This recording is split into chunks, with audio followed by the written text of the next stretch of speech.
سب سے پہلے بات کریں پنجاب میں فضائی آلودگی کے ڈیرے ہر منظر دھندلا گیا۔ لاہور میں اسموک کی اوسط شرح میں خطرناک حد تک اضافہ، آلودگی کے اعتبار سے لاہور دنیا میں بدستور پہلے نمبر پر ہے۔ ایئر کوالٹی انڈیکس 1067 تک پہنچ گیا ہے۔ ڈیفنس کا ایئر کوالٹی انڈیکس 1853، مال روڈ 1337، لبرٹی چوک میں 1208 اور شملہ پہاڑی کے اطراف میں فضائی معیار 1007 ریکارڈ کیا گیا۔ زہریلی فضا میں سانس لینا محال ہو چکا ہے۔ مزید کیا ڈیٹیلز ہیں یہ جان لیتے ہیں عبدالقادر سے۔ عبدالقادر بتائے گا کیا صورتحال ہے اسموک کی؟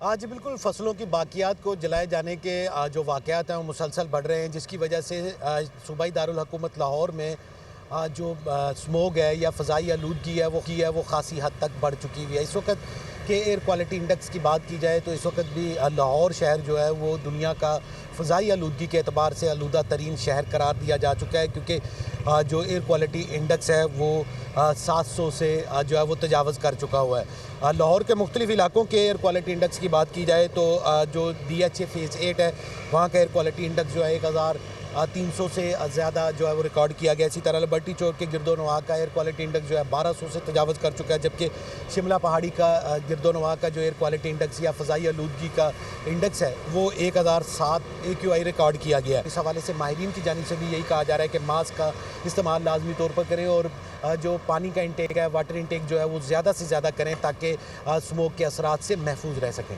ادھر ملتان میں بھی اسموک نے ڈیرے ڈال لیے ہیں۔ ایئر کوالٹی انڈیکس 280 تک پہنچ گیا۔ شہری مختلف بیماریوں کا شکار ہونے لگے۔ اسموک کی صورتحال سے آگاہ کریں گے نمائندہ دنیا نیوز زینب گردیزی۔ جی بالکل، ملتان شہر میں اسموک کے وار جاری ہیں۔ فضا بری طرح آلودہ ہو چکی ہے۔ ایئر کوالٹی انڈیکس کی اگر بات کریں تو مجموعی طور پر ملتان شہر کا ایئر کوالٹی انڈیکس 280 سے بھی تجاوز کر گیا ہے، جو کہ ایک خطرناک بات ہے۔ فضا بری طرح آلودہ ہو چکی ہے۔ ایئر کوالٹی انڈیکس زیادہ ہونے کی وجہ سے شہریوں میں مختلف اقسام کی بیماریاں جو ہیں وہ بھی جنم لے رہی ہیں۔ ناک، کان، گلے اور سانس لینے میں بھی ان کو تکلیف ہو رہی ہے۔ ماہرین کی جانب سے بار بار یہی کہا جا رہا ہے کہ اپنی مدد آپ کے تحت شہری اپنی حفاظت کرے، بلا ضرورت گھر سے نہ نکلے۔ اگر گھر سے نکلنا بھی ہے تو فیس ماسک کا استعمال لازمی کریں۔ دھواں چھوڑنے والی گاڑیوں کے خلاف بھی کریک ڈاؤن کا عمل شروع کیا جا چکا ہے۔ اس کے علاوہ محکمہ موسمیات کا یہی کہنا ہے کہ اسموک کو بارش کے ذریعے ہی کنٹرول کیا جا سکتا ہے، لیکن اس ہفتے بارش کا کوئی امکان نہیں ہے، اسی وجہ سے اسموک بھی ختم نہیں ہو پا رہی۔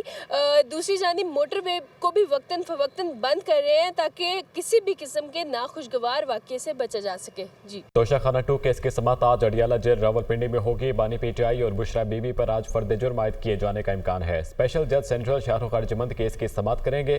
بانی PTI کو کمرہ عدالت میں پیش کیا جائے گا اور بشرا بی بی کی بھی حاضری کا امکان ظاہر کیا جا رہا ہے۔ مزید تفصیلات بتائیں گے احمد بھٹی۔ احمد بتائیے آج پھر سماعت ہوگی؟ خانہ 2 کیس کی آج سماعت ہوگی، جو اب سے کچھ دیر بعد ہوگی۔ اس کیس کی سماعت FIA کے اسپیشل جج سینٹرل شاہ رخ ارجمند کریں گے، جبکہ آج کی سماعت کے دوران بانی PTI کی جانب سے اپنے وکلاء کے تقرر نامے اور وکالت نامے پیش کیے جائیں گے، جمع کروائے جائیں گے۔ گزشتہ سماعت پر عدالت نے قرار دیا تھا کہ اگر یہ وکالت نامے جمع نہیں ہوتے تو عدالت سرکاری وکیل مہیا کر کے کیس کی کارروائی کو آگے بڑھائے گی۔ گزشتہ سماعت پر عدالت نے بانی PTI کو اپنے وکلاء سے ملاقات کے لیے جمعرات کو 3 بجے سے لے کر 4 بجے تک 1 گھنٹے تک ملاقات کے لیے وقت کی اجازت دی تھی، جس میں 4 وکلاء جن میں بیرسٹر گوہر، سلمان اکرم راجہ، علی ظفر اور دیگر نے ملاقات کرنی تھی، جس میں انہوں نے اپنے وکلاء کا تقرر کرنا تھا۔ گزشتہ روز یہ ملاقات جمعرات کے روز ممکن نہیں ہو سکی تھی اور آج بانی PTI اپنے وکلاء کا تقرر نامہ پیش کریں گے۔ اگر پیش نہیں ہوتا تو سرکاری وکلاء کا تقرر کر کے اس کیس کی کارروائی کو آگے بڑھایا جائے گا۔ آج کی سماعت میں بشرا بی بی عدالت میں پیش ہوئی اور آج کی کارروائی میں دونوں ملزمان پر فرد جرم عائد ہونے کا امکان ہے۔ توشہ خانہ 2 ایک دوست ملک کی جانب سے بلگری جیولری سیٹ کے تحفے میں ملنے کا مقدمہ ہے، جس میں قومی خزانے کو 3 کروڑ 20 لاکھ روپے سے زائد کی رقم کا نقصان پہنچانے کا الزام عائد کیا گیا ہے۔ اس سیٹ کی کل قیمت 7 کروڑ 50 لاکھ سے زائد تھی، جبکہ اس کو کم قیمت ظاہر کیا گیا۔ FIA کے ठीक है, अहमद भट्टी अपडेट कर रहे थे, बहुत शुक्रिया। वज़ीर आला खैबर पख्तूनख्वा अली अमीन गंडापुर आज अडयाला जेल में बानी पीटीआई से मुलाकात करेंगे। मुलाकात में खैबर पख्तूनख्वा की सियासी सूरत हाल पर मुशावरत होगी। वज़ीर आला केपी और बानी पीटीआई के दरमियान कई दीगर अहम मामलात पर भी गुफ्तगू होगी। वज़ीर आला गुज़श्ता रोज़ से ही इस्लामाबाद में मौजूद हैं। बानी पीटीआई की अहलिया बुशरा बीबी जमान पार से पेशावर के लिए रवाना हो चुकी हैं। बुशरा बीबी चंद रोज़ लाहौर में क़याम के बाद पेशावर रवाना हुई। बुशरा बीबी ने रवानगी से कबल लाहौर में डेंटल चेकअप भी करवाया। आज़म सवाती के 8 मुकदमात में दरख्वास्त जमानत बाद अज गिरफ्तारी पर समात पीर तक मुलतवी। इंसदाद दहशतगर्दी अदालत इस्लामाबाद के जज ताहिर अब्बासीपुरा ने समात की। इतलात के मुताबिक रिकॉर्ड नहीं आया, पीर को समात रख लेते हैं। जज के रिमार्क्स, अदालत ने जमानत की दरख्वास्तों पर समात 4 नवंबर तक मुलतवी कर दी। ATC इस्लामाबाद के जज ताहिर अब्बासीपुरा ने यह समात की है और इतलात के मुताबिक रिकॉर्ड नहीं आया, पीर को समात रख लेते हैं, ऐसा कहना था ATC जज का। अदालत ने जमानत की दरख्वास्तों पर समात 4 नवंबर तक मुलतवी कर दी।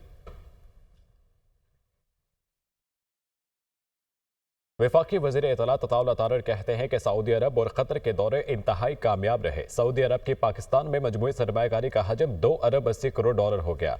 वज़ीर आज़म के दौरे में सऊदी क़यादत ने मज़ीद 60 करोड़ की सरमायाकारी का ऐलान किया। इस्लामाबाद में प्रेस कॉन्फ्रेंस करते हुए उनका मज़ीद कहना था कि क़तर ने पाकिस्तान में 3 अरब डॉलर की सरमायाकारी का ऐलान किया। दोनों मुल्कों के दरमियान मुआहिदों की तादाद 27 से बढ़कर 34 हो गई है। आवाम को इन दोनों की मुबारकबाद भी पेश करता हूँ और अल्लाह ताला का शुक्र है कि हमारी मईशत जो बहाली की पटरी पर चढ़ चुकी है और आगे जो हालात हैं वो बेहतर से बेहतरीन होते जा रहे हैं। सऊदी अरब में बड़ी ही सूदमंद मीटिंग्स हुई।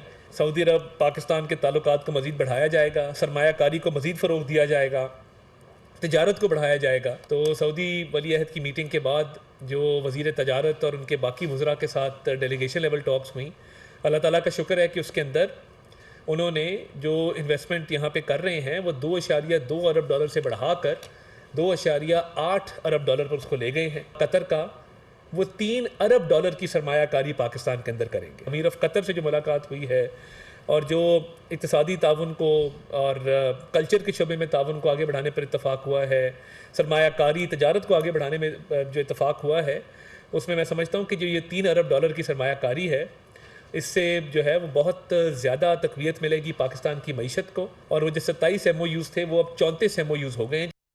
टैक्स अहदाफ में नाकामी, IMF का शॉर्टफॉल पूरा करने के लिए मिनी बजट का मुतालबा। वर्चुअल बातचीत में FBR के टैक्स अहदाफ पर नजरसानी की दरख्वास्त मुस्तरद। आइंदा महीनों के शॉर्टफॉल का तखमीना लगाकर 500 अरब का मिनी बजट आ सकता है। मुदस्सिर अली राना हमारे साथ मौजूद है। मुदस्सिर, इंतहाई शिद्दत के साथ जो थे वो टैक्सेस की भरमार लगाई गई थी इस दफ़ा बजट के अंदर, लेकिन फिर भी जो टारगेट था पूरा नहीं हो सका। क्या वजूहात सामने आई हैं और अब IMF की जानिब से क्या मुतालबा किया जा रहा है? जी, बेसिकली तो रवां माली साल 2024-25 के लिए 12,970 अरब रुपए का जो टैक्स टारगेट हदफ रखा गया था, ये अनरियलिस्टिक था और अवाम पर तकरीबन 1700 से 1800 अरब रुपए के फर्दर टैक्स आयद कर दिए गए थे, इम्पोज कर दिए गए थे। अब देखने में ये आ रहा है कि FBR की मशीनरी ये टैक्स रेवेन्यू कलेक्शन में नाकाम नज़र आ रही है और जुलाई से लेकर अक्टूबर तक FBR को तकरीबन 191-192 अरब रुपए के रेवेन्यू शार्टफॉल का सामना है। पहली जो छमाही गुजरी है जुलाई से सितंबर, इसके दौरान मजमूई तौर पर FBR को तकरीबन 90-91 अरब रुपए का रेवेन्यू शार्टफॉल रहा है, जबकि सिर्फ अक्टूबर के दौरान ही ये रेवेन्यू शार्टफॉल बढ़कर 191 अरब रुपए से बढ़ गया है और एक माह के दौरान FBR को 100 अरब रुपए का रेवेन्यू शार्टफॉल आया है। अब ज़राए की जानिब से ये बताया गया है कि IMF और जो FBR हुकाम हैं, इनके दरमियान जो वर्चुअल बातचीत हुई है, FBR की जानिब से ये दरख्वास्त की गई है कि जो रवां माली साल का टैक्स हदफ है इस पर नज़रसानी की जाए, लेकिन IMF की जानिब से 2 टोक ये बात की गई है। जो ज़राए की जानिब से बताया गया है कि रवां माली साल का जो टैक्स हदफ रखा गया है, जो टोटल बजट और जो टोटल अहदाफ मैयर्स रखे गए हैं वो अकॉर्डिंग टू टैक्स हदफ रखे गए हैं, इसलिए इस टारगेट पर नज़रसानी इस वक्त मुमकिन नहीं है और FBR ये टैक्स हदफ हासिल करने के लिए अपना प्लान जमा करवाए। जो ज़राए की जानिब से बताया गया है कि मजमूई तौर पर 190 अरब रुपए, 191 अरब रुपए का जो रेवेन्यू शार्टफॉल है और आइंदा माह के दौरान जो तखमीना लगाया जा रहा है रेवेन्यू शार्टफॉल का, इसको मिलाकर तकरीबन कोई 500 अरब रुपए तक का मिनी बजट लाया जा सकता है। जो ज़राए हैं उनकी जानिब से मुख्तलिफ नंबर कोट किए जा रहे हैं मिनी बजट के लिए। 500 अरब से ज़्यादा का भी बताया जा रहा है कि इससे ज़्यादा का भी मिनी बजट लाया जा सकता है, क्योंकि आइंदा महीनों के दौरान टैक्स शॉर्टफॉल मज़ीद बढ़ने का खदशा है। FBR हुकाम इस बात पर भी एग्री हो चुके हैं IMF के साथ, और बाकायदा तौर पर एक आर्डिनेंस भी उसका जो मुसवदा है वो तैयार कर लिया गया है वजारत कानून की मुशावरत से, जिसमें FBR इन्फोर्समेंट के ज़रिए मज़ीद तकरीबन 60 से 70 अरब रुपए के टैक्स लगने जा रहे हैं, और ये इन्फोर्समेंट मेजर्स होंगे। इसके अलावा जो ज़राए की जानिब से बताया गया है कि जो बड़ी डेवलपमेंट हुई है, तकरीबन 4 बोर्ड मेंबरान में उखाड़ पिछाड़ हुई है। मुदस्सिर अली राना, बहुत शुक्रिया, तफसीलन अपडेट कर रहे थे। इक़्तिसादी राब्ता कमेटी ने वजारत दिफा के जहाज़ों के लिए 1.8 अरब डॉलर की सप्लीमेंट्री ग्रांट की मंजूरी दे दी है, तो इजलास में वज़ीर-ए-आज़म ऑफिस के लिए भी एक खुसूसी ग्रांट की मंजूरी ले ली गई है। वज़ीर ख़जाना मोहम्मद औरंगज़ेब की ज़ेर सदारत इजलास में वजारत तिजारत के लिए 22 करोड़ रुपए की ग्रांट पर गौर किया गया, जबकि वज़ीर-ए-आज़म ऑफिस के लिए 25 करोड़ 27 लाख रुपए की खुसूसी ग्रांट मंजूर कर ली गई है। ECC इजलास में पासपोर्ट की तैयारी के लिए 2.9 अरब रुपए, NEP के लिए 37 करोड़ 60 लाख की ग्रांट मंजूर की गई है, जबकि ECC ने सिंध में इमरजेंसी हाउसिंग प्रोजेक्ट के लिए 30 अरब रुपए मंजूर किए गए। सेनेट की कायमा कमेटी बराए कानून और इंसाफ ने सुप्रीम कोर्ट में जजेस की तादाद 25 करने की मंजूरी दे दी है। सेनेटर हामिद खान और सेनेटर कामरान मुर्तज़ा ने जजेस की तादाद बढ़ाने की मुखालफत की। फारूक एच नाइक ने कहा कि हज़ारों मुकदमात ज़ेरे इल्तिवा हैं, तादाद बढ़ाकर बर वक्त इंसाफ फराहम किया जा सकता है। इस्लामाबाद से रिपोर्ट देखिए। सेनेट की कायमा कमेटी कानून और इंसाफ ने सुप्रीम कोर्ट जजेस की तादाद बढ़ाने की मंजूरी दे दी। चेयरमैन कमेटी के मुताबिक 25 जजेस में एक चीफ जस्टिस और 24 जज शामिल होंगे। कायमा कमेटी का इजलास chairman senator Farooq H Naik की सदारत में हुआ, जिसमें सेनेटर अब्दुल कादिर के सुप्रीम कोर्ट नंबर ऑफ जजेस तरमीमी बिल 2024 पर गौर किया गया। मुहर्रिक सेनेटर अब्दुल कादिर ने कहा कि आबादी में इजाफे की वजह से जजेस की तादाद में इजाफा जरूरी है। सेनेटर शहादत अवान ने कहा कि जजेस की कम अज कम तादाद 21 लाजमी करना चाहिए। सेनेटर कामरान मुर्तजा ने कहा नए चीफ जस्टिस सब की पसंद से आए हैं, उनको 2-3 माह देने चाहिए। उन्होंने कहा कि ये सारा मेला नए चीफ जस्टिस को लाने के लिए ही था। कायमा कमेटी बराए कानून और इंसाफ में 26वीं तरमीम का तज़किरा भी हुआ। सेनेटर हामिद खान ने कहा कि 26वीं तरमीम से हमने अदलिया को बहुत नुकसान पहुँचाया है। जब किसी मुल्क को नुकसान पहुँचाना चाहते हैं, जजेस की तादाद बढ़ा दी जाती है, मर्जी के फैसले नहीं आ रहे होते। कायमा कमेटी ने दूसरे मुल्कों की आला अदलिया के जजों के हवाले से भी गौर किया। अक्सरियत ने जजेस की तादाद 25 करने की मंजूरी दे दी।